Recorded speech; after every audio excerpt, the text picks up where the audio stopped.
তুমি আমি আমরা যারা ভীষণ রকম আবেগপ্রবণ এবং ভালোবাসাপ্রবণ, আমাদের একটাই প্রবলেম, আমাদেরকে মানুষ সব সময় ঠকায়।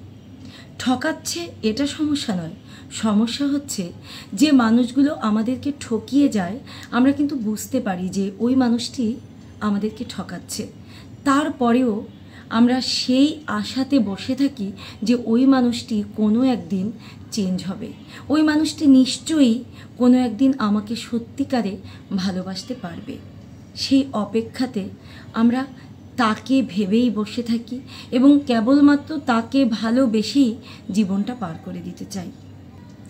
নমস্কার, আমি দীপান্বিতা রয়েছি তোমাদের সঙ্গে। আজকে আমি তোমাদেরকে মাত্র 3টি লক্ষণের কথা বলবো, যে লক্ষণ 3টি তুমি তোমার ভালোবাসার মানুষের সঙ্গে মেলাবে। যদি 3টি লক্ষণই মিলে যায় তাহলে তোমাকে আবার নতুন করে ভাবতে হবে, তোমাকে সতর্ক হতে হবে এবং প্রয়োজন হলে তোমাকে কঠিন সিদ্ধান্ত নিতে হতে পারে। তোমরা যারা এই ভিডিওটি দেখছো প্লিজ এক্ষুনি একটি লাইক করে দাও, আর চ্যানেলটি যদি সাবস্ক্রাইব করা না থাকে তাহলে চ্যানেলটি সাবস্ক্রাইব করে বেল বাটনে অল ক্লিক করে দাও, যেন তুমি আমার পরবর্তী ভিডিও সহজেই পেয়ে যেতে পারো।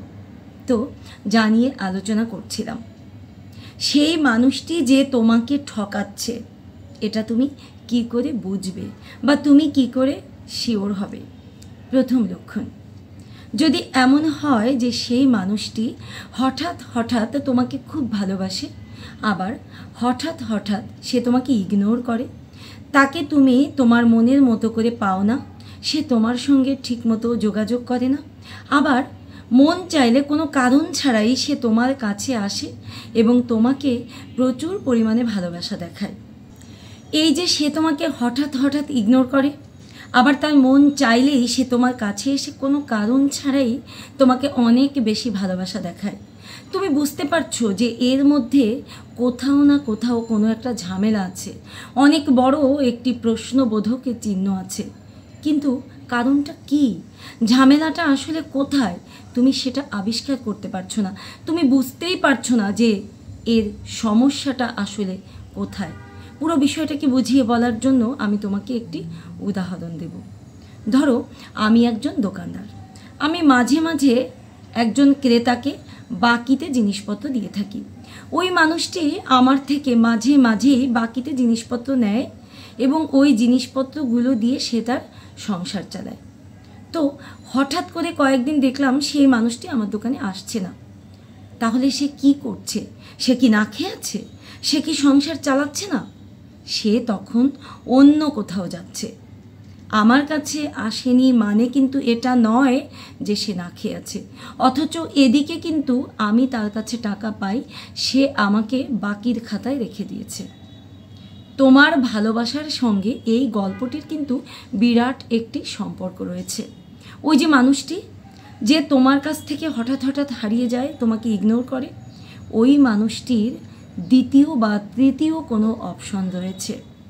তোমার সাথে তার যখন ঝগড়া বা ঝামেলা হয় তখন সে ওই অপশনের কাছে যায়, আবার তার সঙ্গে যখন ঝামেলা হয় তখন সে তোমার কাছে ফিরে আসে, বা তার সাথে প্রেম ভালোবাসা করে তার যখন মন ভরে যায় তখন সে তোমার কাছে আসে, আর তোমার কাছ থেকে যখন সে প্রাপ্তিতে পূর্ণ হয়ে যায়, তার মন ভরে যায়, তখন সে দ্বিতীয় বা তৃতীয় অপশন খোঁজে। তার জীবনযাপনটা ঠিক এভাবেই চলছে। তুমি কিন্তু বুঝতে পারছো, অলরেডি তুমি বুঝে গিয়েছো যে সে তোমাকে মাঝে মাঝে কারণ ছাড়া ইগনোর করছে। শুধু তাই নয়, সে মাঝে মাঝেই কারণ ছাড়া তোমার সঙ্গে ঝগড়াঝাটি করছে। এই যে সে হঠাৎ হঠাৎ তোমাকে ইগনোর করে, তোমাকে গুরুত্ব দেয় না, এটা নিয়ে তুমি যখন তাকে প্রশ্ন করো, তার কাছে কৈফিয়ত চাও, বা তুমি যখন তাকে তোমার কষ্ট প্রকাশ করতে যাও যে কেন তুমি আমাকে ভালোবাসছো না, তখন সে অকারণেই তোমার সঙ্গে ঝগড়াঝাটি শুরু করে দেয়। সে তোমাকে বোঝাতে চায় না, বরং না বুঝিয়ে উল্টো তোমাকে আঘাত করে। তুমি কিন্তু বুঝতে পারছো, কিন্তু কি বলো তো, তুমি এটাকে আমলে নিচ্ছ না, তুমি এই ব্যাপারটিকে মোটেও গুরুত্ব দিয়ে দেখছো না, এবং তুমি এটা ভাবছো না যে তোমাকে কোনো কঠিন সিদ্ধান্ত নিতে হতে পারে। 2 নম্বর, সে অনলাইনে আছে কিন্তু তোমাকে ঠিকমতো রেসপন্স করছে না। সেটা কীরকম? সে ব্যস্ত থাকতেই পারে, সে তার কাজ নিয়ে ব্যস্ত থাকতে পারে, কিংবা সে তার পারিবারিক সমস্যা নিয়ে ব্যস্ত থাকতে পারে, যার কারণে সে হয়তো তোমাকে সময় দিতে পারে না। কিন্তু সে অনলাইনে রয়েছে, অথচ সে তোমার এসএমএসের ঠিকঠাক জবাব দিচ্ছে না। তুমি তাকে অনেক বড় একটি এসএমএস লিখেছো, কিন্তু সে হয়তো খুব সংক্ষিপ্ত জবাব দিচ্ছে, হুঁ, হ্যাঁ, ঠিক আছে, বা আচ্ছা, বুঝতে পেরেছি, এই ধরনের জবাব সে দিচ্ছে। সে তোমাকে এমন কথা বলছে না যেটা শুনে তোমার ভালো লাগবে, বা তোমার মনে হবে যে সে তোমার সঙ্গে চ্যাটিং করে খুব খুশি হচ্ছে। সে তোমাকে এমন কিছু বলছে না যেটা তোমাদের দুজনের মধ্যে ইমোশন বা ভালোবাসার শেয়ারিং এই ব্যাপারটাকে মিন করে। সে কেবলমাত্র তোমার এসএমএসগুলোর দায়সারা জবাব দিচ্ছে। শুধু তাই নয়, রিপ্লাই দিতে তার অনেক দেরি হচ্ছে। মনে হচ্ছে যে এই যে তুমি তাকে এসএমএস করছো এবং সে যে এসএমএসের জবাব দিচ্ছে, এই যে মাঝখানে যে গ্যাপটা, মনে হচ্ছে যেন এই সময়টা সে অন্য কিছু করছে বা অন্য কাউকে নিয়ে ব্যস্ত আছে। তোমার কিন্তু মনে এই রকম সন্দেহ হচ্ছে, তারপরেও তুমি এটা ভাবতেই পারছো না যে সে এই সময়টা অন্য কাউকে দিচ্ছে বা সে একই সময়ে একাধিক মানুষের সঙ্গে চ্যাটিং করছে। তুমি এটা মাথায় নিতেই পারছো না। তুমি বুঝতে পারছো তোমার ব্রেন, তোমার হিসেব বলছে এক কথা, কিন্তু তোমার হৃদয়, তোমার বিশ্বাস বলছে ভিন্ন কথা। কারণ তুমি ওকে অবিশ্বাস করতেই পারছো না। তোমার মনে হচ্ছে যে ও তো আমাকেই সময় দেবে, নিশ্চয়ই ও হয়তো আমার সাথে চ্যাটিংয়ের ফাঁকে অন্য কোনো কাজ নিয়ে ব্যস্ত রয়েছে। তুমি এটা ভাবতেই পারছো না যে সে অন্য কোনো কাজ নিয়ে নয়, সে অন্য কাউকে নিয়ে ব্যস্ত থাকতে পারে। তাই তোমাকে এবার এটা নিয়ে একটু ভাবতে হবে, একটু গভীরভাবে বিষয়টা নিয়ে ভাবতে হবে, এবং প্রয়োজনে ওই যে বললাম, তোমাকে এবার কঠিন সিদ্ধান্ত নিতে হবে। 3 নম্বর, তোমাকে এটা ভালো করে মাথা খাটিয়ে ভাবতে হবে যে তোমাকে নিয়ে তার পরিকল্পনা, মানে ভবিষ্যৎ পরিকল্পনা কতটুকু। সে কি আদৌ তোমাকে নিয়ে ভবিষ্যৎ পরিকল্পনা করছে? যদি সে তোমাকে নিয়ে সারা জীবন থাকতে চায়, তার যদি তোমাকে নিয়েই ভবিষ্যৎ পরিকল্পনা থেকে থাকে, তাহলে সে অবশ্যই তার সেই পরিকল্পনাগুলোর কথা তোমার সঙ্গে শেয়ার করবে। সে মাঝে মাঝেই বলবে যে আমরা দুজনে ঠিক ভবিষ্যতে এভাবে কাটাবো, আমাদের সাংসারিক জীবনে ইনকাম সোর্সটা এই রকম হবে, আমি ঠিক তোমাকে নিয়ে এইভাবে বাকি জীবনটা কাটাতে চাই। সে কি তোমাকে নিয়ে এই ধরনের পরিকল্পনা করা কথা বলে? শুধু তাই নয়, সে কি কখনো তোমাকে তার পরিবারের মানুষগুলোর সঙ্গে আলাপ করিয়ে দিয়েছে? হ্যাঁ, অনেক সময় পরিবারের আপত্তি থাকতে পারে, এটা ভেবে অনেকে পরিবারের মানুষগুলোর সঙ্গে আলাপ করিয়ে দেয় না। কিন্তু সে কি তোমাকে তার বন্ধু বান্ধবের সঙ্গে আলাপ করিয়ে দিয়েছে? সে কি সেখানে গর্ব করে তোমার কথা বলে? তুমি এই ব্যাপারগুলোকে খুব ভালোভাবে একটু নোটিস করো। শুধু তাই নয়, অনেক সময় এটাও ঘটে যে হঠাৎ করে তার পরিবার প্রীতি বেড়ে যায়। মানে সে হঠাৎ করে এটাই বলতে শুরু করে যে দেখো, আমার পরিবার তোমাকে মেনে নেবে না, আমি কেমন করে তোমাকে বিয়ে করব, আমার পরিবার তো কিছুতেই রাজি হবে না, অতএব তোমার থেকে আমার আলাদা হয়ে যাওয়া উচিত। তোমার জীবনেও কি এরকম ঘটছে? তোমার মানুষটিও কি মাঝে মাঝে তার পরিবারের কজ দেখায় যে পরিবার মেনে নেবে না বলে আমি তোমার দিকে আর আগাতে পারছি না? দেখো, সত্যি যদি পরিবারের সমস্যা হয়ে থাকে আর সে তোমাকে ভালোবেসে থাকে, তাহলে সে তোমার সঙ্গে এটাই পরিকল্পনা করবে যে কিভাবে পরিবারের মানুষগুলোকে মানানো যায়। সে তোমার সঙ্গে সেই আলোচনা করবে যে কিভাবে পরিবারের মানুষগুলোকে রাজি করানো যায়। কিন্তু ঘটছে উল্টো, সে তার পরিবারের মানুষগুলোকে কারণ হিসেবে তোমার সামনে দাঁড় করাচ্ছে, সে পরিবারের মানুষগুলোকে অজুহাত হিসেবে দাঁড় করাচ্ছে। যদি তোমরা দুজন দুজনকে ভালোবাসো, তাহলে পরিবার কোনো ম্যাটার করে না, পরিবারকে রাজিও করানো যায়। আর যদি একান্তই পরিবার রাজি না থাকে, দুজনে গোপনে বিয়ে করে তারপরে পরিবারকে অবশ্যই রাজি করানো যায়। তাই সে যদি হঠাৎ করে তোমাদের দুজনের ভালোবাসার অন্তরায় হিসেবে তার পরিবারের অজুহাত দেখায়, তাহলে তুমি বুঝে নিও এটা শুধুই অজুহাত, এটা কখনোই কোনো কারণ হতে পারে না। তোমার সাথে যদি তোমার ভালোবাসার মানুষটি এই আচরণগুলোই করছে, তাহলে তুমি 100% শিওর হয়ে যাও যে সেই মানুষটি তোমাকে তো ভালোবাসেই না, কেবলমাত্র সে তোমাকে নিয়ে একটি গেম খেলে যাচ্ছে, সে তোমাকে ঠকাচ্ছে।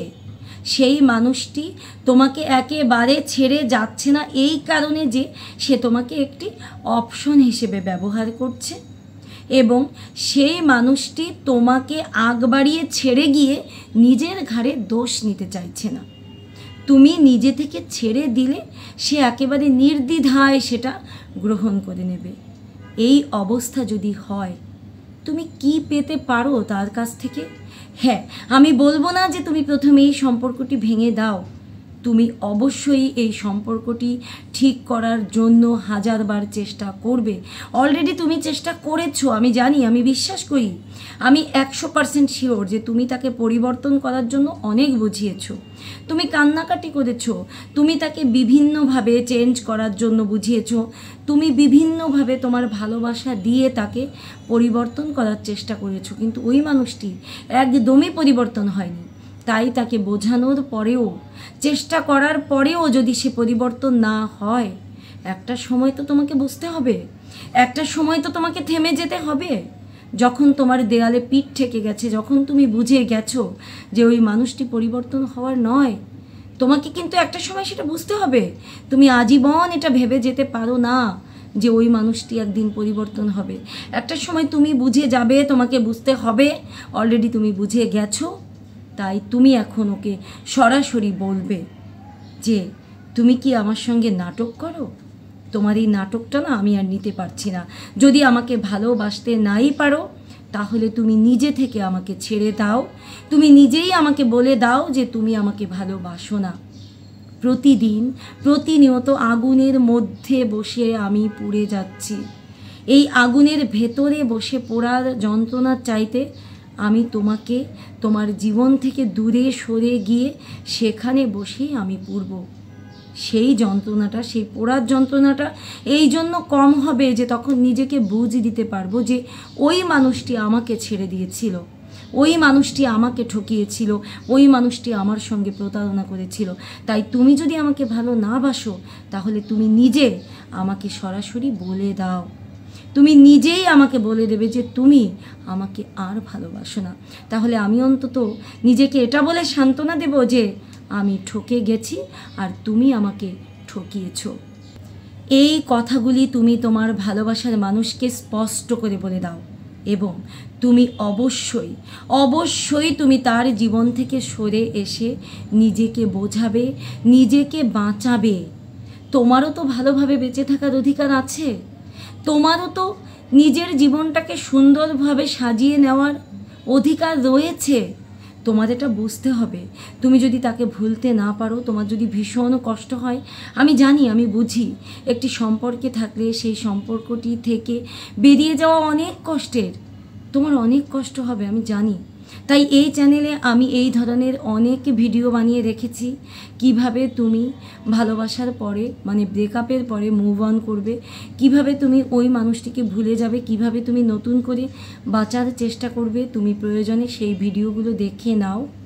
তবে তোমাকে আমি এই ভিডিওতে শুধু সেই কথাটি বলবো, এবারে নিজেকে বাঁচাও আর ওকে স্পষ্ট করে বলে দাও যে তোমার নাটক আমি আর নিতে পারছি না, তোমার নাটক আমি আর গ্রহণ করব না। তুমি দেখো তোমার জীবনটা আবার সুন্দর হয়ে উঠবে। এবার কোনো ফেক মানুষ নয়, সত্যিকারে ভালোবাসার মতো একটি মানুষ এসে তোমার জীবনটাকে আবার সাজিয়ে গুছিয়ে রঙিন করে তুলবে। সেই প্রত্যাশায় আজকের মতো বিদায় নিচ্ছি।